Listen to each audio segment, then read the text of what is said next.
Good afternoon, everybody. We will be starting the meeting here shortly.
Good afternoon, everybody. Thank you for joining us today on our September provider meeting. If you can real quick, if you can hear us, will you type in the chat box, please?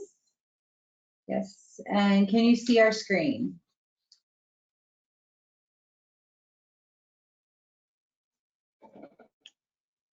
Yes, awesome. Thank you, everybody.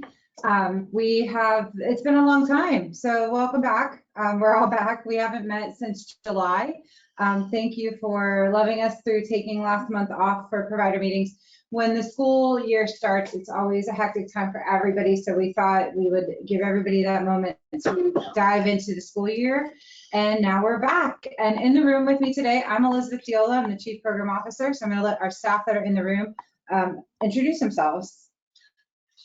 Okay, I'm Janet Honor, Quality One Coordinator. Marcel Easter, Business Information Director. Deanna Johnson, Chief Finance Officer. And this is Roseanne Briggs. I have the pleasure of serving as your CEO. We appreciate everybody being on here today. Richard, thank you so much for joining us. Elizabeth and I were at a meeting this morning, and I hope your ears were burning because we were talking about you. Thanks for being here, everybody. And on the call, joining us from our team, we have Lily Howard, Mary Brewster, Latricia Sims. They're all on the phone with us. Michelle Urban. Michelle Urban. I'm going through the list. If I missed any of our team. Lily Howard. Lily. Tell them why we're on the phone. Who? We have people joining us via phone, as Elizabeth just shared, because the majority of the coalition team remains working remotely due to the COVID numbers. We are evaluating that on a weekly basis, so make sure you check our website if you need anything from us, so you know how to contact any of the team that you need to work with. I think Delania was the other one that's on there that we didn't mention before. So without further ado, I'm gonna look and see if our special presentation, our guest is on yet. Sarah Tierney is going to be joining us, so we'll give her a minute to get logged in, and then we'll come back to that. So we have a lot to cover since we haven't met since July. Let's see. Richard, do you or Vita have any updates from our community partnership? Well, you are a community partner. Richard, you're unmuted. Yeah, thank you. And yes, my ears are burning a little bit, Roseanne, but no, I don't have any updates, but I'll open it up to any providers who may have any questions of me while I'm on the line. Okay. If you have any questions, you can raise your hand. I see. Let me check our questions box. There's none. No questions so far. Richard, do you know anything about the child safety alarm bill that's out? Do you want to talk about that at all? That's still going to go into effect January 1st. Of course, when it goes into effect in January, the first time that the counselor goes out there, and if a provider's not in compliance, it'll be technical assistance the first time around. Those who are still looking for a vendor to purchase their alarm, they can go on the DCF website, and there are a list of vendors there. If a provider already has the alarm installed prior to the law going into effect, they can still use that alarm, but they have to use it. You know, it has to be in operation if an inspection is done, and council will have to see that the alarm is in effect. So are there any questions on that? We do have a provider that is saying that they have a system, but they can't find anyone to install it. Is there any lists of anything like that? The only thing I could say is to maybe reach out to one of those vendors that's online and see if they have somebody in the area that can install it. I'm not aware of anybody that does the installations. That makes like weird. It might be good to check with your dealership too, if that is an option for you. We will make sure in our follow-up email to this that we send the alarm, the vendor list out that's available on the website. The requirement, so we've had a couple questions asking what that requirement is. That's for those that are providing transportation. It is a child safety alarm that's installed in the vehicle. A new bill was passed back in July when our session closed that requires providers offering transportation to have a specific alarm installed in the vehicles that they're transporting in. We can also send you the bill. So I'm making a list, and actually I'm gonna look at Janet to keep a running list of what we put on our follow-up letter, or email letter. Email, it's an email. So if you're not providing transportation right now, this would not apply to you, but it is very important for those of you who are to become, to come into compliance. So thank you, Richard. We appreciate that update. And I don't think we specifically, what does the alarm do? So Okay, I'll be on the for the alarm, hour. yeah, go ahead. I'll be on for the hour if anybody has any questions. Okay, do you have any specific, like what the alarm does in the vehicle? Well, it's my understanding is that once the alarm is initiated, that the whoever the driver is has to walk back to the back of the bus. It's going to be installed in the back of the bus. And the idea is that they'll have to disengage the alarm in the back, which provides them an opportunity to then do the sweep to make sure no children are left on the van or the bus. Yeah. So it's just a very loud reason to check the bus for any sleeping children in the back, or to keep those kids from being left on the bus. That we've unfortunately experienced that issue in the past throughout the whole state. There's been lots of issues. So this is to it's activated, it's installed and it's activated, Pastor Delcamp, when the vehicle is turned off, and it's active when it's turned on, and then the alarm engages when the vehicle is turned off. Correct. So we have some people asking for the bill. We will send that in a follow-up so everybody can look at it. Okay. Thank you. Appreciate you, Richard. Appreciate y'all. All right. It looks like our guest from the Marion County Public Schools, Miss Sarah Tierney, is on the line. So we're going to unmute her so she can talk to you about her. And there is a flyer that we're going to have pulled up on the screen. That was hers. Sarah, are you there? Sarah, you are unmuted on our side. Can you hear me? Yep, there you are. Hi, Sarah. Thank you for joining us today. Hi, thank you so much for having me. I just wanted to make everybody aware of our school choice application window, which is a little bit different than for traditional kindergarten registration. So our school choice application window opens November 18th. And so for students who are wanting to go to Dr. N.H. Jones or Madison Street or any of our other magnet programs for kindergarten, they're going to need to do their registration at that time. And I would love the opportunity to come and talk to any, either in person or over Zoom, any of your parent groups for your 4-year-olds going into kindergarten next year, so that I can help everybody through that process if they're interested in doing that. And the great advantage is they would have all of their registration done before the big rush of everybody else doing that in the springtime. So it's all the same steps of registration they would have normally done, but then they would also be selecting their school of choice, and it would be a little bit earlier. The window closes January 31st. So if any parent wants a school, for instance, Dr. N.H. Jones or Madison Street, that have extensive waiting lists, the likelihood of them getting into those programs if they try to apply after January 31st is almost zero.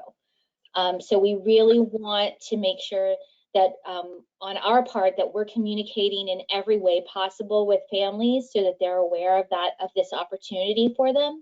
And I'm opening myself up to coming to any of your events or doing any kind of Zoom calls that you would like to do.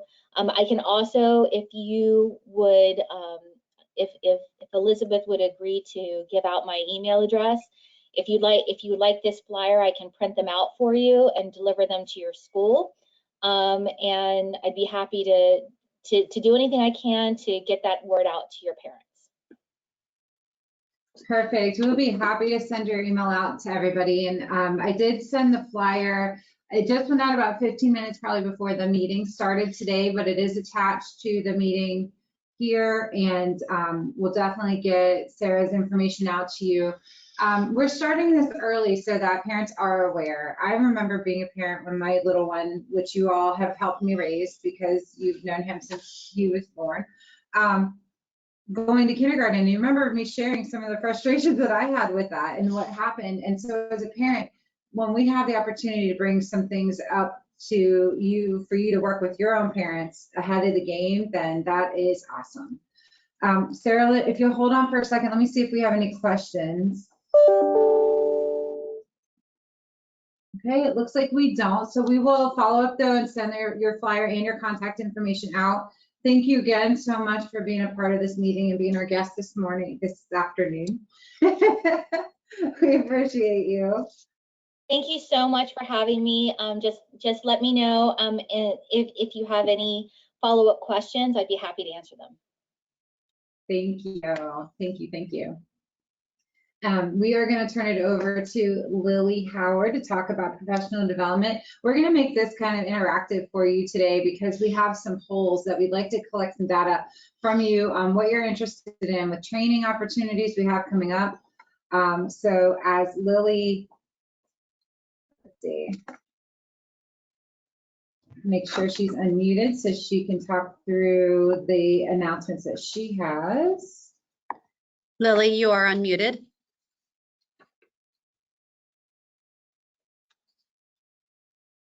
Hi. Hi, y'all. How you doing? It's Lily. So we have several opportunities. If you look on the agenda, we have conscious discipline coming out to be announced soon.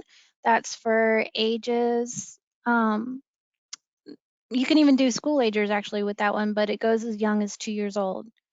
But not to be forgotten is also 10 components, which meets the infants and toddlers. That is actually going to be a scheduled training for October 16th, and it's a face-to-face training. It is available to sign up for on our website under the professional development. As of 9 o'clock this morning, we had 19 spots available out of 20. And the first of 3 trainings for the 10 components is going to be responsive caregiving, again on October 16th. And it starts at 9 a.m. And then we have CPR and first aid on October 9th. And we have 4 spots left on that one. And we have 18 spots for the November 13th CPR and first aid training.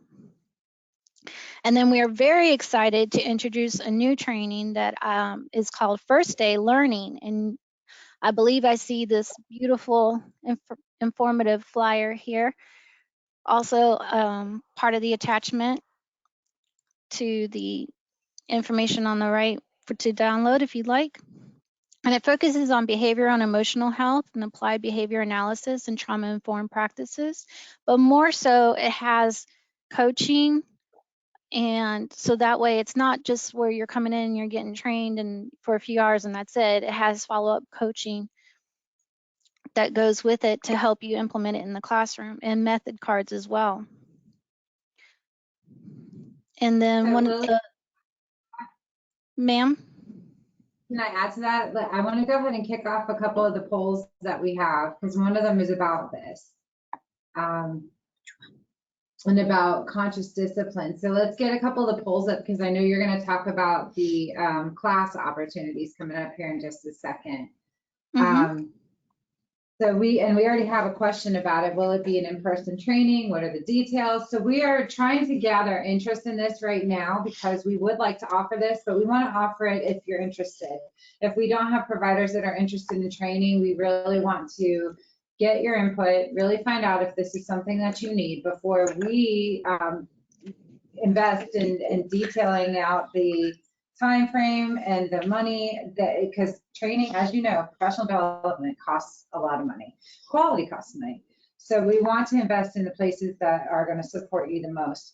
So up on your screen, I'll read them. well, we have the polls. Yep. Do you want to go from bottom to top with the first day, then conscious, then handle class? Yeah, that'll work. Okay. So we're going to put a poll up. So, and this right now, I just want to kind of give you a really brief overview. The attachment talks about, so the first kickoff for first day will be in person. It'll be limited to, so that we can social distance, just like we do with CPR and first aid. We're overwhelmingly, I'm not even done telling you about it, and we're getting yeses. But first day is, it's an easy way to implement some behavior, some ABA practices, and some behavior supports for your teachers. That isn't a lifestyle change. Like conscious discipline, you live that in your classroom. Some of you, a lot of you are really into conscious discipline. We want to offer that track as well, and that'll be your next poll. So in about 5 seconds, we're going to close the first day poll, because 68% of you already said yes. So, and 16 of you want to know more. So we will, as we look into more, the overview is in your packet there. It was on your screen before, but it's in your email. So you can kind of go over and get the Cliff Notes version of it, which is these bulleted point things. Their materials, Roseanne and I worked with their designers, and their designers are very familiar with early learning. They're connected with Teaching Strategies Gold. So they understand child development, they understand, and some of their creators are ABA therapists, that's applied behavior analysis. They're ABA therapists that work with children with behavior challenges every day. So they know what they're talking about, and they also understand the challenges of early learning and teachers in the classroom and what you need. So on that handout, there's also, it's a 2-minute and 50-second little intro with 2 of the developers and the creators that kind of just give you a really brief overview of it. I encourage you to watch it. I don't want to play it here. I'm not sure if it will come out right over the GoToWebinar. I don't think you'd be able to hear it. So we put the link in your attachment so you can look at it when you're ready. Show it to a couple of your staff. This is something that will kick off pretty soon. And when I say pretty soon, I mean like October, November, December. It will go, and it's also ongoing. So it's not just what we call spray and pray training, which is we spray you with information and pray you use it. This is a training that's more immersive. It is, you get the overview, you get the materials, and you get help then implementing it in the classroom after the fact. So that poll, we're going to close that poll. The other one that we're ready to kick off again and follow up with our cohorts that took training back in May and June or July. May, thank you. And then we had our second one is conscious discipline. We're getting ready to roll out another 2 cohorts of this. If you are interested, the poll is up right now in becoming a conscious discipline site. Remember I said you live conscious discipline. You do. This is not a training you're going to attend for a Saturday and know how to do it. This is something that we want to follow up with you with individual coaching for the teachers that come in. This is grant funded through our preschool development grant. So also the first day program is as well. I feel like I need to tell you that. These are grant funds that were specifically for support of mental health issues and dealing with some of those behavior things that you're facing in the classroom. Those of you that are saying yes, you're the ones I'm going to reach out to and say, okay, conscious discipline is open because it's very limited. That training is extremely costly and the follow-up to it is very intense. And I say intense not to dissuade anybody, but just know that your teachers are going to receive some real support, some follow-up, and not just left to their own devices with a book in their hand. So that poll is there, and I am going to stop talking and turn it back over to Lily because this is her show for professional development. Thank you, I guess. The next thing that we wanted to get into, and I know this is a lot of information in a very short amount of time, there has been a huge response to Stay Classy Classroom with Anna Gonzalez, pre-K. The webinar serves to educate our pre-K providers and teachers on the class tool and observation expectations when in reference to pre-K. Now, disclaimer, it has not been solidified that they're using the class tool for the VPK assessments. What has been determined is that there will be VPK assessments. What tool they're going to be used, again, I repeat, what tool they're going to be used has not been solidified. However, because of the huge response to Stay Classy Classroom, which this next training is on September 27th, and I am in conversations with Miss Anna to see if she's going to provide some more. We have what's called available online pre-K primer for teachers, and we have infant primer for teachers, which is related to Teachstone, which does the class tool. Each one is 0.3 CEUs or 3 in-service hours, but you get CEUs for it. And you must complete all the learning experiences. There's quizzes, and then there's a final assessment that you must pass with 80%. It is possible for us, we're looking to make these available to you for free, but we need to know if you're interested. So there's that, and then there's also what's called the Pre-K Foundations course. That one is 2.1 CEUs. That's like 21 hours. That's a huge commitment, but it's online at your pace. And again, you would have to pass assessments and quizzes. and final assessment with 80% or better. So we have a poll for those. Marcy's gonna pull up the poll. Now, I had the poll, and I didn't tell Lily this because I forgot. But the poll, I had to kind of cut down. So everything Lily said, she had given the extra information about it being 0.3 CEUs and being free, but we had to cut it down because it wouldn't let me put all those words in it. So the first poll I'm going to put up says, would you or your staff be interested in doing a self-paced online training for pre-K class overview? And that's the And it has pre-K been- primer.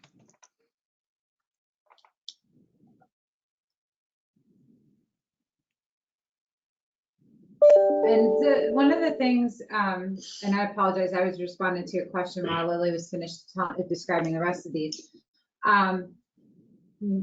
These VPK next year is going to start to be receiving the class, I'm not saying this right, VPK will be class assessed starting next year. So if you're VPK only, you are going to next year, you're going to be on our list to receive a class observation, which is why we're rolling out all of these trainings and these insights to give you, if you haven't, if you're a VPK only site and you haven't become familiar with the class tool, we want to make you very familiar with it before this happens next year. And we have assessors coming on to your property and coming in to observe your teachers. So we definitely want you to feel comfortable. We want you to be in the know. Our school readiness sites will also benefit from this. We've had lots of people asking, well, how do our teachers know what you're expecting when they come out there? So these are great free overviews. They come with CEUs.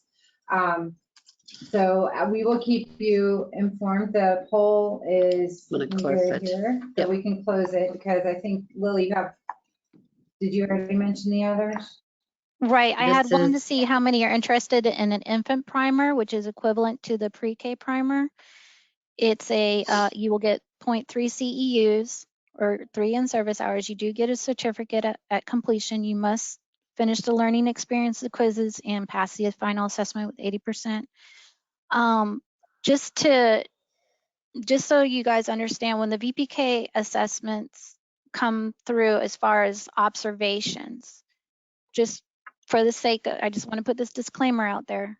It has not been determined by the powers that be what tool they're going to use. More than likely it's going to be class or something very similar to class. Just putting that out there just in case. But more than likely, like 99% sure it's probably going to be class, if not something almost exactly the same. Probably. But you will be observed regardless.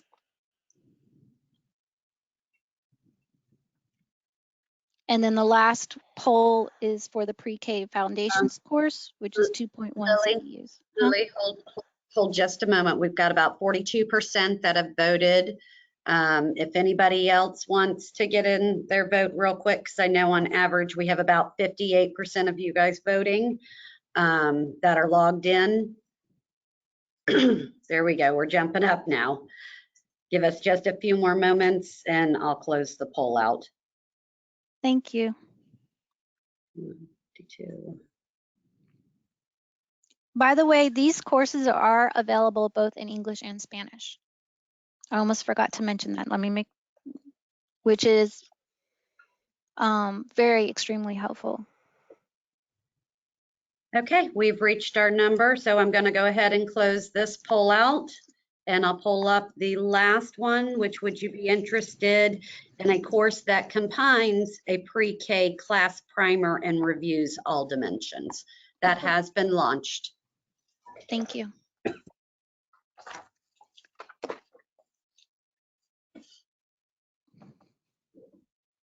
You guys are doing great with your polls today. If you were a provider who was on a quality improvement plan, some of you may have already taken the pre-K foundations course. And I know we've had a lot of positive feedback about those who have taken it.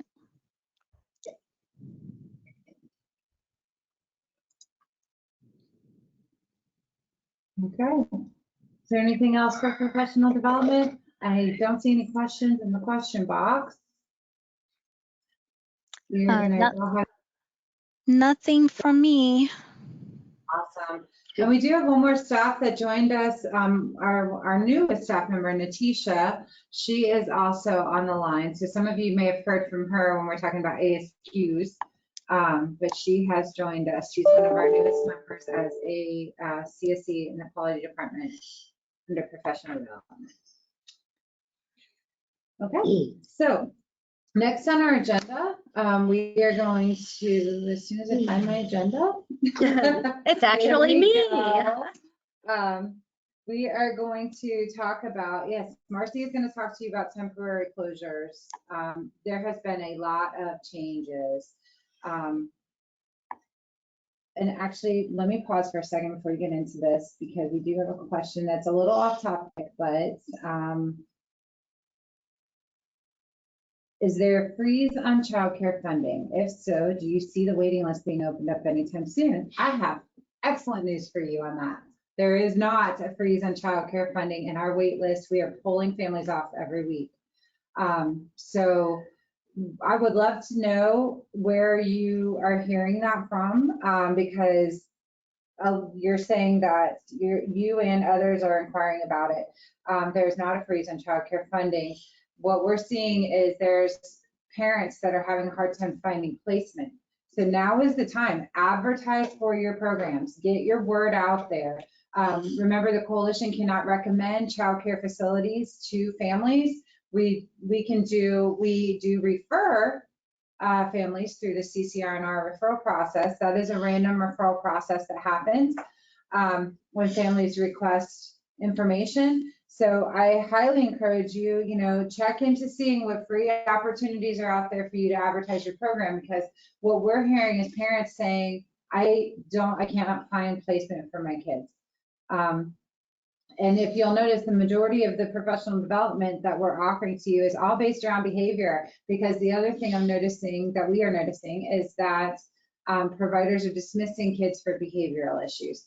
And we want to discourage that. We want to teach you how to help that child deal with their behavior actions, that they're doing that for a reason. So we want to support you so that you're not dismissing kids. And we have providers telling us that they're turning away families because you don't have staff. And we are going to talk about that a little later in the meeting. So stay tuned, because I really would like to unmute you and us have a very candid conversation about what you're doing to hire, what you found to be helpful. Try to keep it in a positive light, because everybody is in the same boat where we can't find staff. You can't find staff. And if you can't find staff, you can't open classrooms. If you can't open classrooms, parents don't have a place to take their children. It is a vicious circle, and we would like to engage you in a little conversation about what you're doing to try to combat that. So that being said, let's talk about the emergency closures. Go ahead. Okay, good afternoon, everybody. So back in December, we did a tutorial on your guide on how to request temporary closures.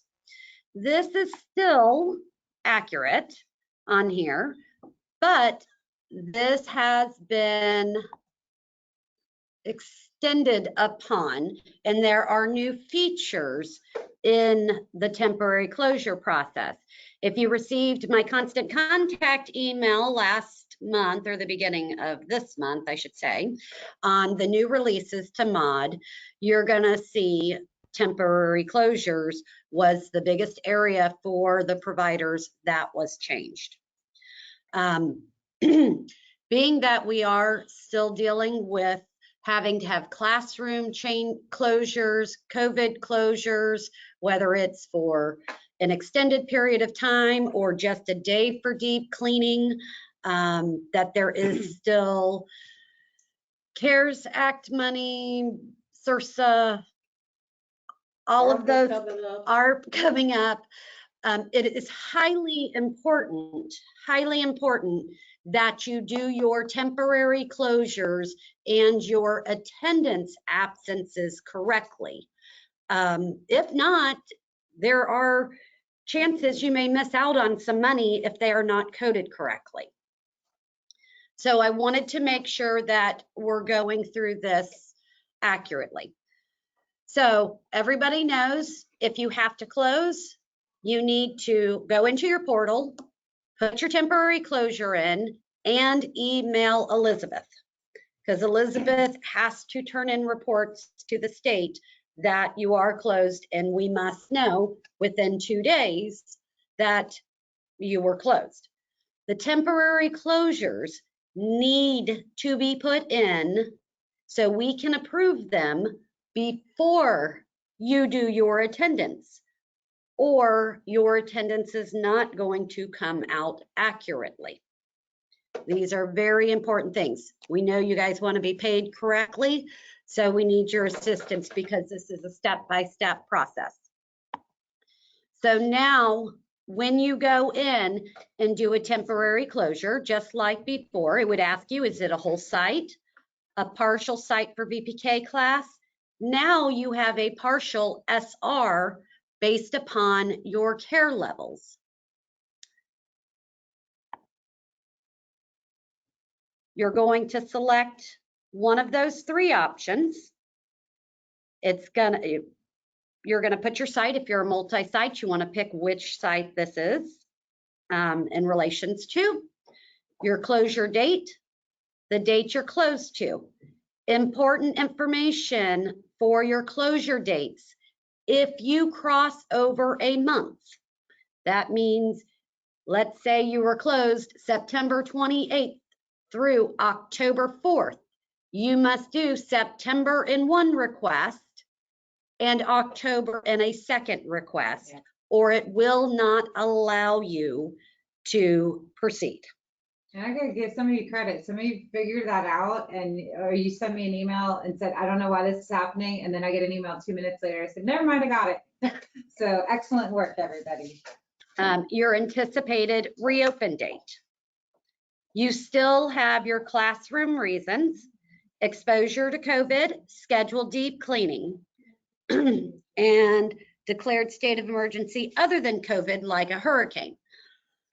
I apologize, sorry. I want to make sure that you're only selecting one of these reasons. I just had to go through a report from last year, which was extensive because it missed some of these reasons because you were picking multiple ones. So the difference between exposure to COVID and scheduled deep cleaning due to COVID is your deep cleaning is only going to be a day or 2 that you're closed. Your exposure is where you're having to close down for the 10 to 14 days.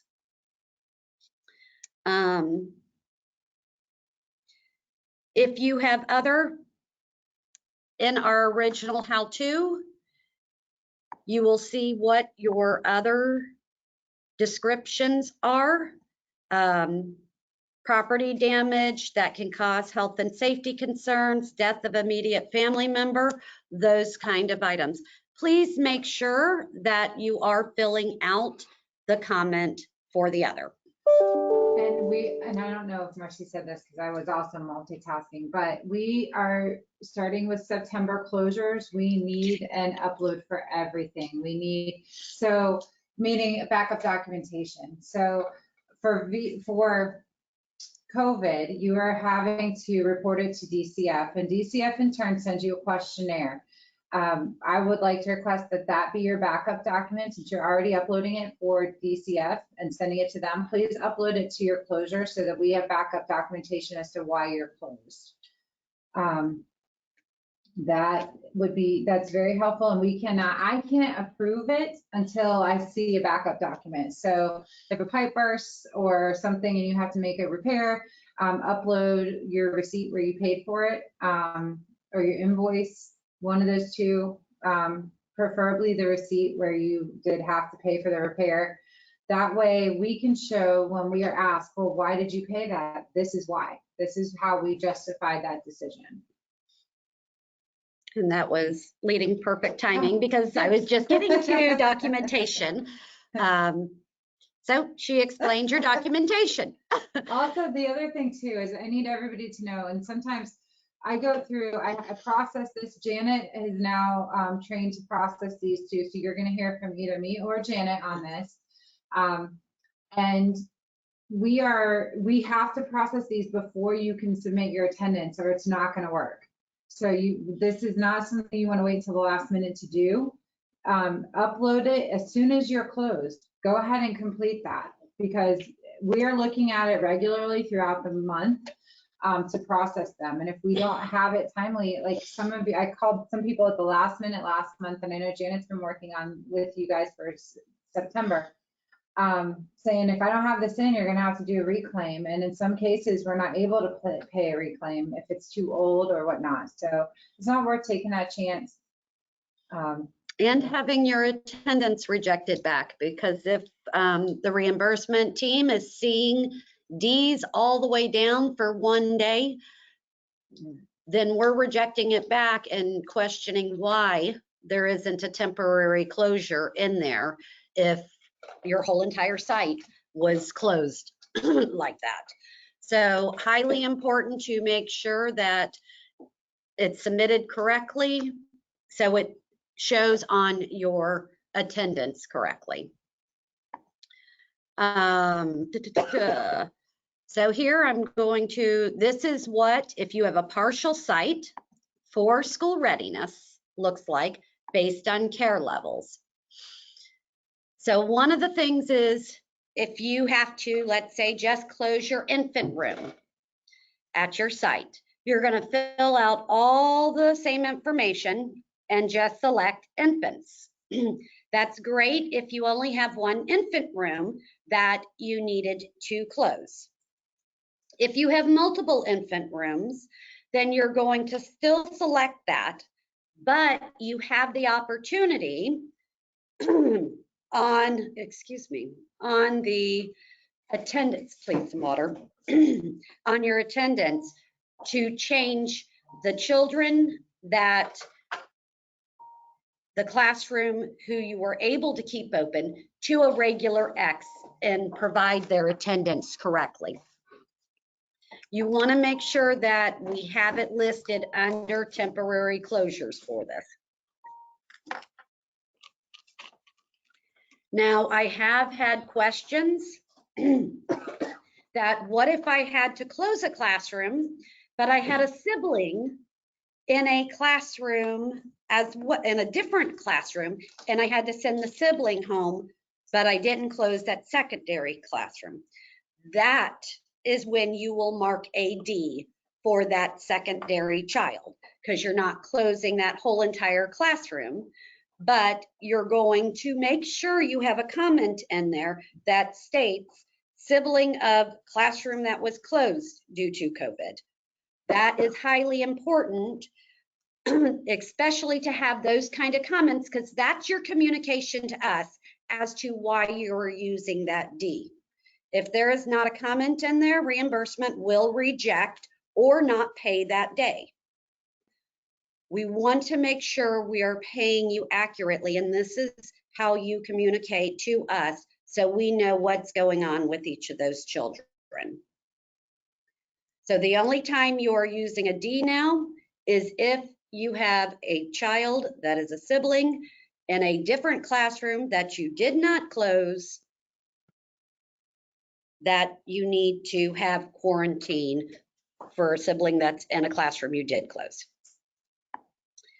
Can I add something? Yes, go right So we ahead. just had a question about DCF is not sending the questionnaire, possibly because you're VPK only. That is possible, but if you do not send it, if you're not with DCF, you're not sending them that questionnaire, please upload the letter that you gave to your parents to talk about your closure, to make them aware of the closure.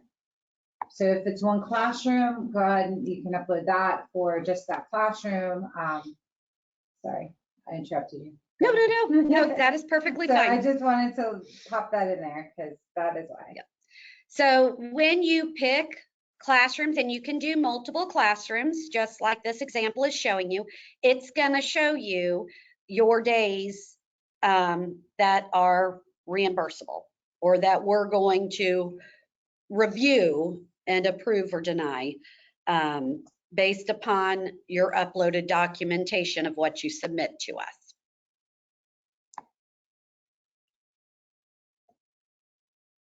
Now, the second, I'm going to keep on going down.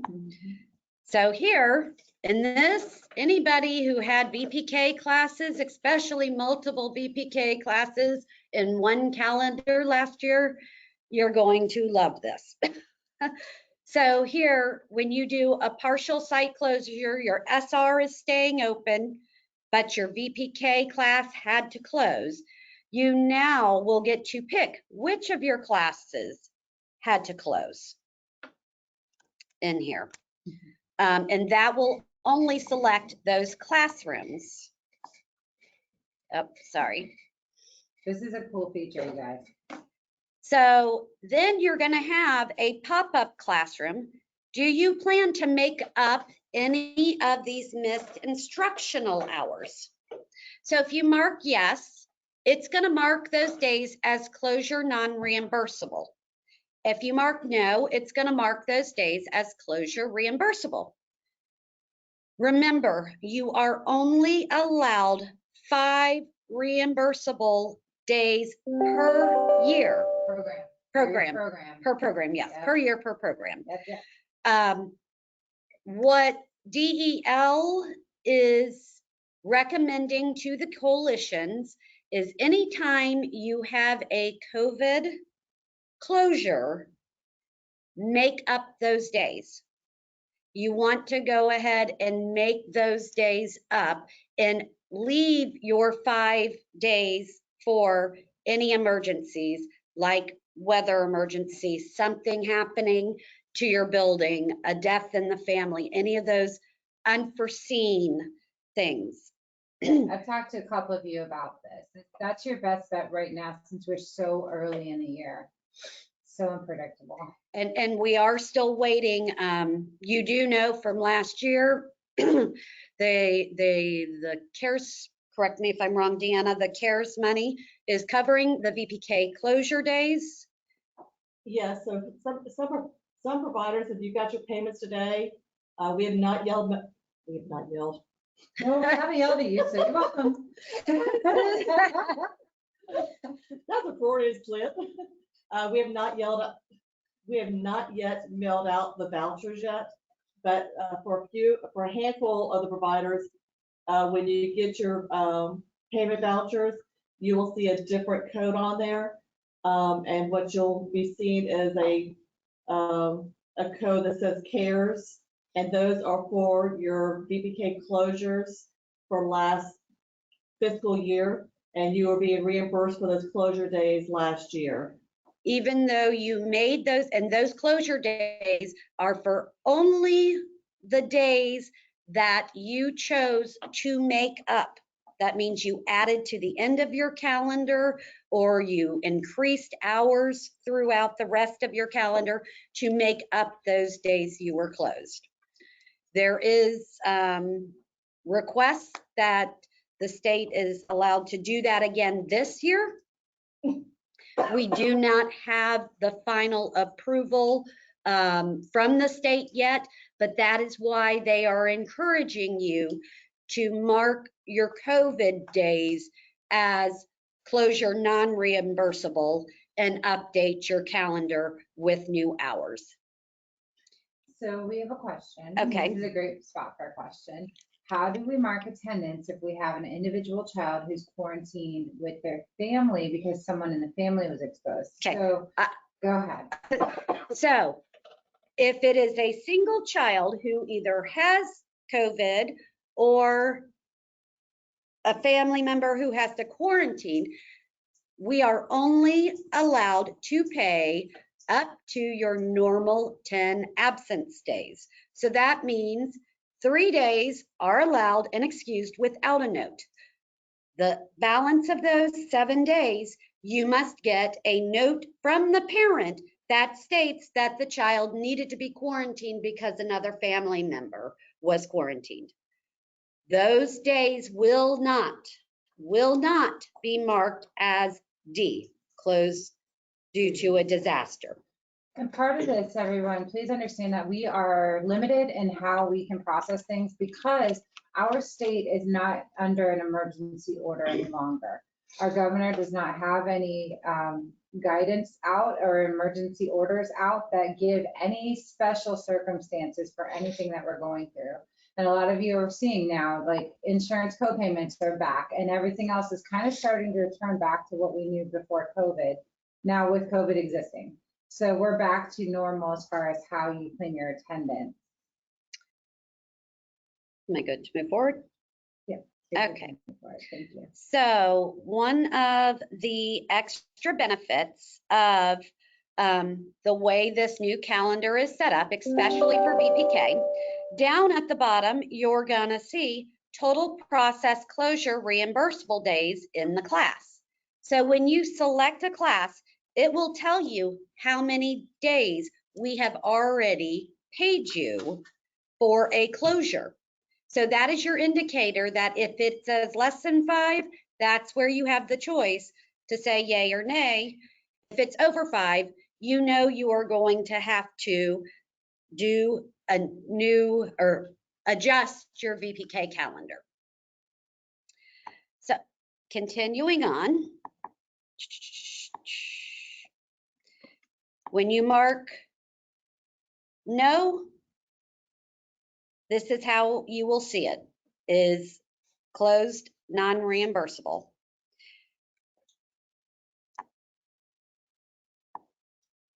Once again, you still must upload the documentation. And that's signing and certifying it.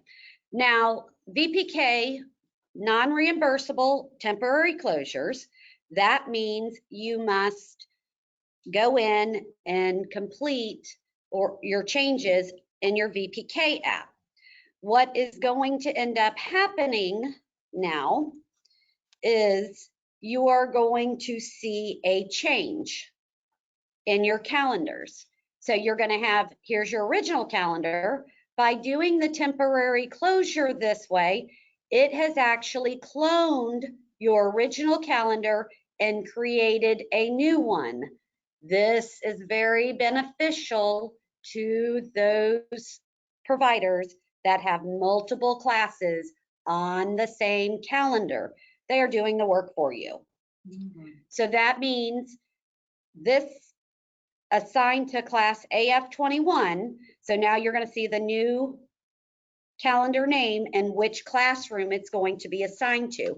And that will be the calendar you will update with your new hours. So you know you're going to go into manage contracts, your VPK provider application, and we will include this in the follow-up email. It will be on next month's reimbursement email, and it will also be out on the website. We want to make sure you have this info.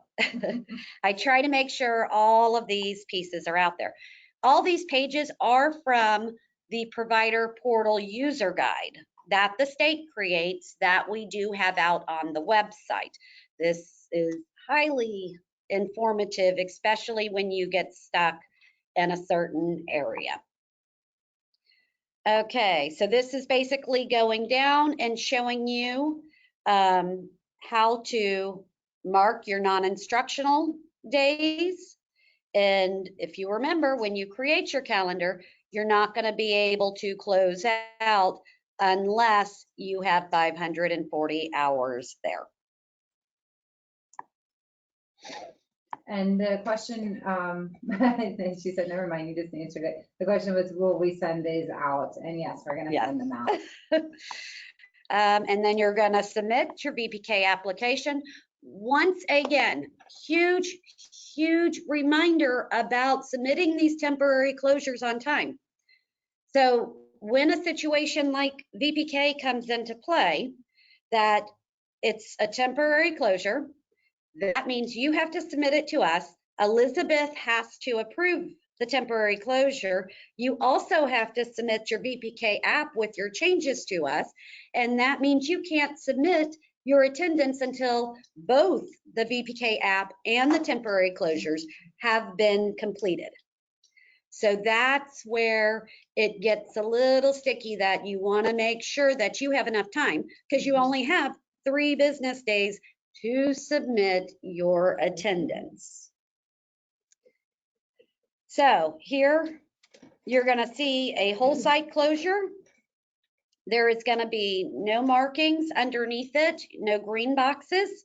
A partial site closure allows green boxes. That is where I was telling you that if a child ended up being there, that you only had 1 classroom closed, you'll be able to change your partials to the children that actually attended. Okay. When you're looking at your attendance, you'll actually be able to see which days you selected for your temporary closure. Once again, this will not populate if Elizabeth has not approved your temporary Or closure Janet. yet. Or Janet, sorry, yes. And just so you know, when we say Janet and Lily are our coordinators that some of you used to work with Scott when he was here.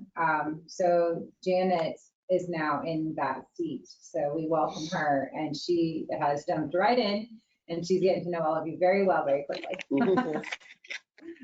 So that is the new temporary closure process. I know that was extremely long, but it's highly important to make sure that everybody understands this process and does it right, because we want to make sure that we're paying you accurately. And the best, when you do this, you know, and we're here to help you through it for sure. As we do these processes, the better we can perform the first time around, the less corrections we have to make later, which is why we spend so much time talking to you about it now. You guys have some great questions. Let me see.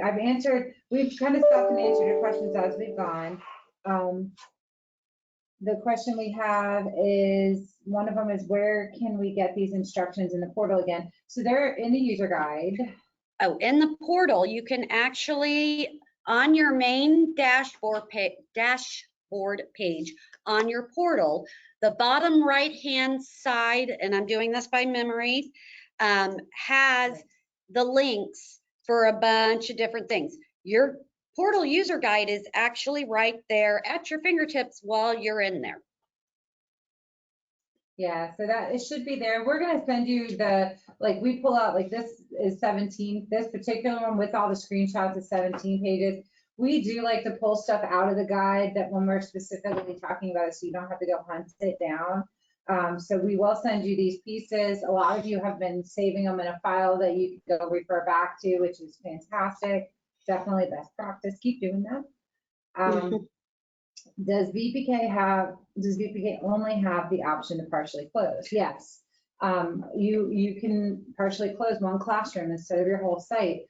You don't have to close if you have multiple VPK classrooms and only 1 is impacted. You might only close just the one that's impacted. So yes, and they found it. So excellent work. Awesome. Describing it, Chelsea. So if there are no further questions, we have about 9 minutes left in our meeting, and we want to be very respectful of your time. So we will keep going on the agenda. This isn't the end of this conversation, though. So if you have additional questions, please don't hesitate to reach out. Janet has become an area expert in closures, just like me and Marcy, and we will do everything we can to support you through it as much as we can.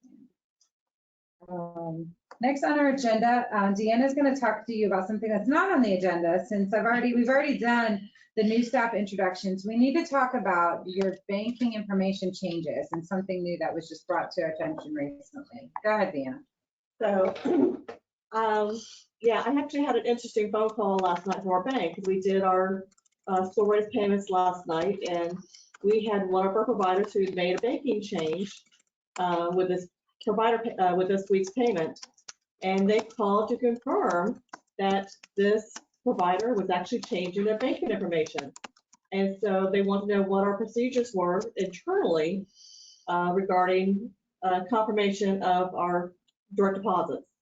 And so with that, we are going to be looking at our internal policies, and we will be updating our policies and procedures going forward. So we just want to bring this to your attention, and also to remind you guys that internally, anytime the provider makes a bank change, and especially if it's been less than 12 months, we also do put you guys on a high risk monitoring as well. And so when you go on that high risk monitoring, it does trigger, and that does make it to where we do monitor you more frequently, especially for your attendance monitoring, your attendance as well.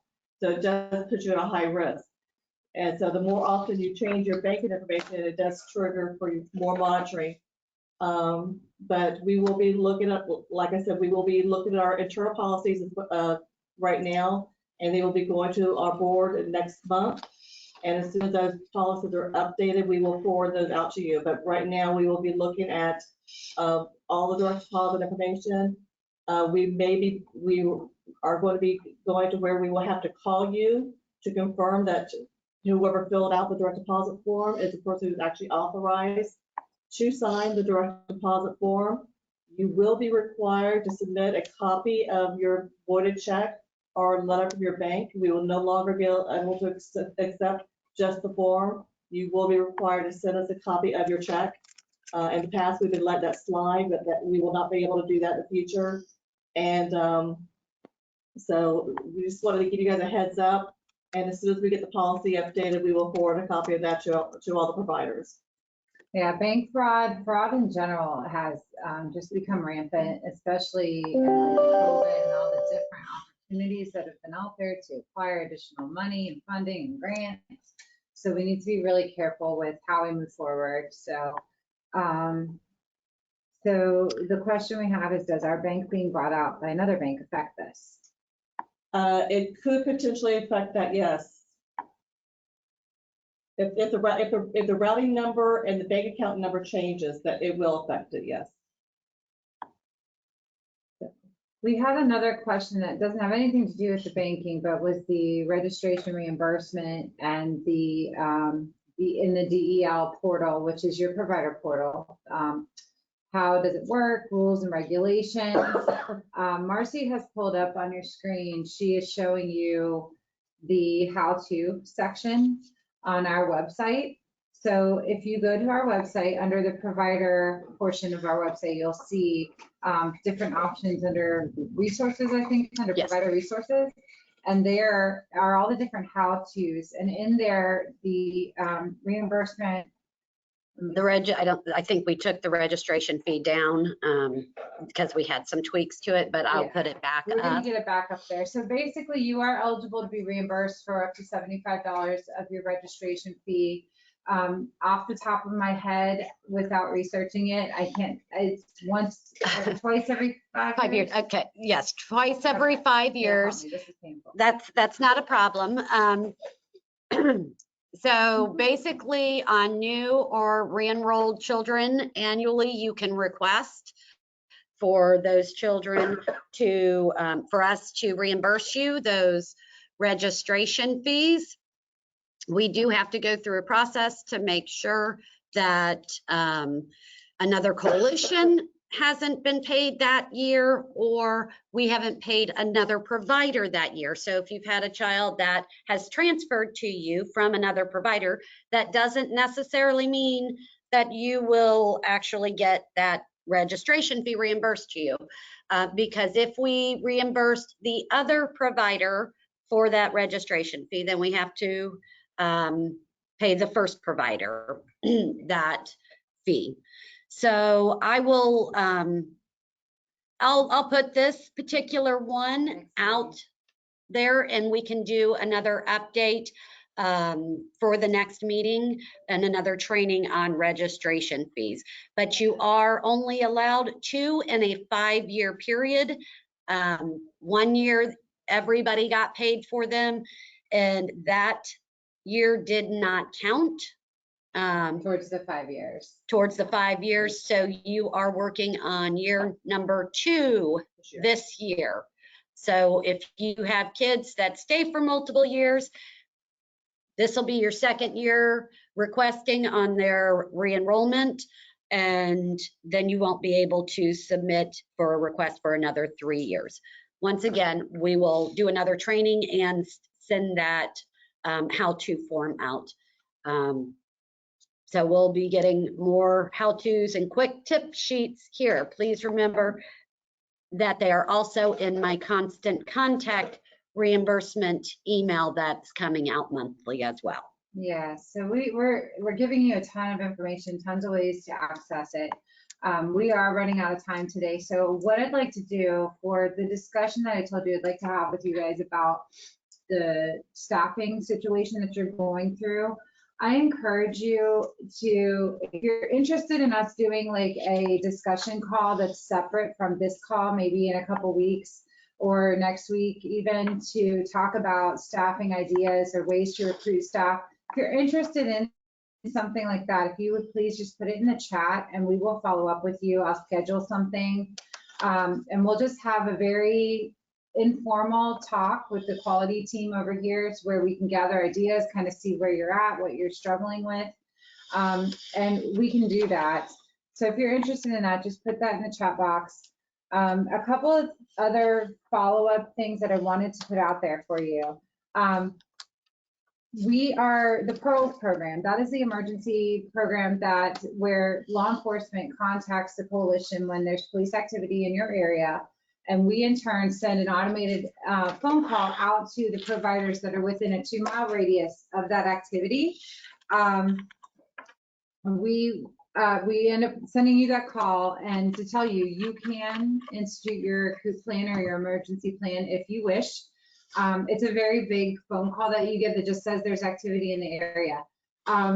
One of the things I want to tell you is, yes, this system still is in place. Janet and I have been working with our local law enforcement agencies to make sure that they have accurate information on like where our childcare facilities are. We're working on a mapping system to map out where you're located in connection to where calls are coming from. And just let me explain the process really quickly to you. What happens is SRO officers that are on campus at any of the Marion County Public School sites, if activity occurs in their area that causes them to require the school to lock down, that is when the PEARLS program is triggered. So if, let's say over the summer, we did miss a couple calls, some of you were concerned, why didn't we get a phone call from you? The truth is, if we don't know about it, we can't send you a call out. We try to monitor these things as much as we can. We're working on that relationship with the local law enforcement to turn this into, you wouldn't necessarily be getting the call from the coalition. It would be coming straight from the law enforcement officers. So we're working on that for after hours and on times when school's out of session. So a couple of the times when you missed receiving that PEARLS call from the coalition was typically, we research it and we take it very seriously when you tell us that we missed this. A couple of the times were on a Friday when school was out of session, or it was after hours when we were not able to send that call out. If our staff, it is a physical process. Like we physically have to do the data scraping, set up the call and send it out. We've gotten down to being able to do it in about 4 minutes from when we get that call from law enforcement. But again, it goes back to if we're not aware of it, we can't do it. So we are working on a process to improve that. Wanted you to be aware of it. The other two things that I really want to talk to you about, and I know we're over time, but I appreciate if you give me 5 more minutes of your time because this is super important. QPS, your quality performance system. If you are a school readiness provider, and soon coming up, all VPK providers too, but this is not required yet for you. School readiness the school readiness contract requires you to keep your staff roster updated in the quality performance system on a monthly basis. If you choose not to update your roster, you are going to hear from our staff because we are going to start holding all of our providers accountable for the contractual requirements. I would encourage you to put this on your to-do list when you're doing your attendance every month. You do your attendance. The next thing is you log into QPS, update that staff roster, and just make that part of your end of the month activities that you do. This is a requirement because with the class observations that we have to schedule, it is in your contract and it is a requirement of being contracted for school readiness. So please, please, please, we're giving you this heads up now. Log in there, check out your staff roster, make sure it's accurate, make sure your teachers are assigned to the correct classrooms. And that way there's not so much back and forth either when our assessors are calling you to schedule your class observations. And some of you are getting ready to come up on your time to be observed again this year. So there's that piece. I have no idea what you just said. I'm not good at the whole lip reading thing and they're making signs at me, everybody. Do you want to say what you said? Well, I was going to say, we've had some challenges Yeah. on providers that have sold their site and transferring to new owners, that Yeah. this has made some major impacts to and caused a lot of confusion. So that is another reason Yeah. why is if you are even thinking or have those business pieces in mind, that's another portion to this. Yeah. If you're thinking about selling a business, please, please, please let us know. Remember, everything is confidential that you tell us. We don't share with anybody or your staff until you tell us we can.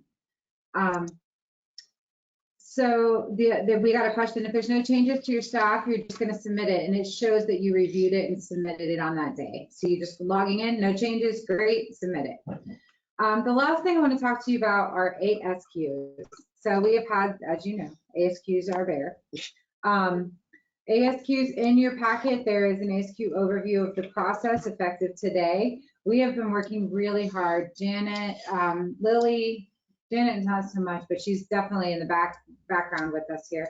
But Lily, Sienna, Natisha, we have spent a lot of hours trying to make sure that we explain this process and really get it where it's clear of what your responsibilities are. So you now have a sheet that details, it's a summary of what the requirements are. ASQ is the Ages and Stages questionnaire, and it is a requirement for the school readiness program and providers that are contracted with us for children ages 6 weeks to 5 years. So the process, basically, I'm going to run through it really quickly. A parent enrolls in school readiness. They have the option to screen their children themselves or decline, or ask for their provider to do it. If they only have 5 days to make that decision. After the 5th day, or the parent declining, it automatically goes into your child development queue, child development screening queue. That queue on your homepage, on your dashboard of your provider portal, is down on the left-hand side. It's the bottom link that's there. It says child development screening, or I might just say developmental screening. I'm doing that looking at the air right now, not at a screen. So once you click that, you have a queue of children that need to be screened. You must log in through that queue and screen each one of those children. So whether you decide to give your teachers a break and have them come in and complete it, whether you decide to hand them a tablet to do in the classroom with the kids, typically they can answer the questions about each one of those kids, typically. Whether you have the parents sit down with you, schedule a time when they can spend more than 3 minutes at drop off, or maybe when they're registering. You log in with them at your computer, let them go through the process and answer those questions for you. We have disabled the Apple on our website, which is where a lot of you were sending your teachers to do the screening. That is not an acceptable way to do them anymore. You have to go through EFS Mod. You have to go through your provider portal, which is EFS Mod, same thing, to do those screenings. So you have between 40 and 45 days. Statute gives you 45 days. The parents have a time that they can do their screening. So to get these done, we are still Sienna is sending a blanket email to everybody who shows up on a report, usually on a Monday or Tuesday, saying you have children in the queue that need to be screened. If you are saying you've already screened them, if you're like, you're not understanding why we're not seeing it, please know this system is not perfect yet. So we need you to reach back out and say, this is the date and the time that I did this for these kids so that we can connect them back. The Division of Early Learning has located about 7,500 screenings across the state of Florida that need to be connected back to EFS Mod from the Brooks system, okay? So we're still trying to clean up some of the data and how this was put into place. One thing you'll be happy about, though, you no longer have to complete both the ASQ and the ASQ social emotional tool to have it completed and done. We have been successful working with DEL to change that process. That was something, and we know some of you were having a hard time with that, and we appreciate your patience and working with us through that. So the rest of this talks about what happens after the screenings are completed. And on the second page talks about the consequences. We are held in a position by DEL to hold our providers accountable if you're not completing your screenings timely.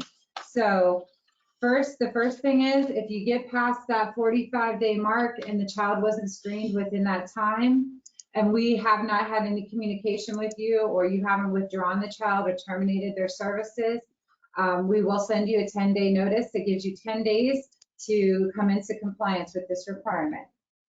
If after 10 days, you still are not able to meet that requirement and we still haven't been able to work with you or provide technical assistance, then you will be placed on a improvement plan with detailed activities that will support you coming into compliance. We hope that we don't have to get to that point, but we will try to do everything we can to support you through meeting this requirement.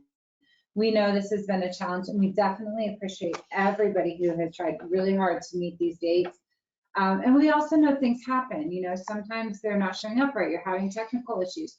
This is not a gotcha, doing this wrong. This is our opportunity for you to communicate with us and tell us where you're having the issues or what's going on, and allow us the opportunity to work with you to come into compliance.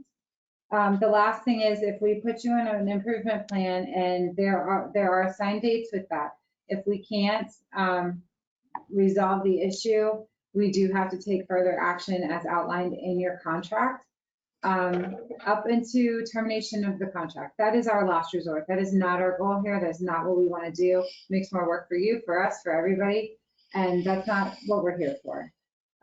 But this is super important, and we have to follow up on this. In the back of that page is Sienna McFarland's contact information, as well as our quality team, just in case you're having a hard time reaching Sienna. She is just one staff, so if you are having a hard time reaching her, you can reach out to all of us, and we will do our best to try to combat this situation with you. Two more things I want to remind you of, and I know we're 10 minutes over, I appreciate you, is your VPK assessments are probably due right now. Remember, if you're doing AP1, you have 30 days from the date that you started your program. Some of you started on August 10th. They were due by September 10th, and then you have 15 days. So you have until the 25th to enter them into Bright Beginnings. So we're catching you now. This is it. Phone a friend, help each other out. If you know somebody that is having issues with completing it, let us know. If you need booklets, let us know. I have a provider coming today to pick up booklets. You can use copied booklets if your kits have not arrived to you yet. Just reach out. Do not stay quiet on this, because we have to keep you in compliance with this. It is a requirement of doing the VPK program. Last but not least, Gift for Marion is going on right now. So if you have a favorite nonprofit that you want to support, you have 24 hours to make a donation if you're interested to your favorite nonprofit. I have no idea who that would be.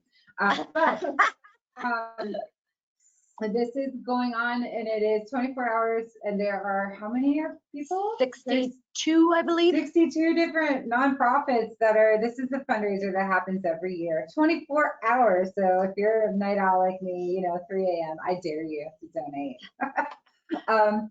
Somebody asked a question, is it 30 literal days, not business days? Correct. Yes, it is 30 days from that child's enrollment. Okay, or when they renew their services, there's another 30 days. All right, I appreciate you guys so much. Thank you, that was super fast. Anything else for the good of the cause? Speak now or forever hold your peace. Yay, we're holding some peace. All right. Oh, we do have one last question. If we're doing the STAR program, do we still do AP assessments? You are going to, so I reached out to DEL, Janet and I did yesterday, to ask some information about that. I believe you still do the AP assessments, but I don't know. You will have to reach out to your contact, which I believe is Amber at DEL. I don't know her last name off the top of my head.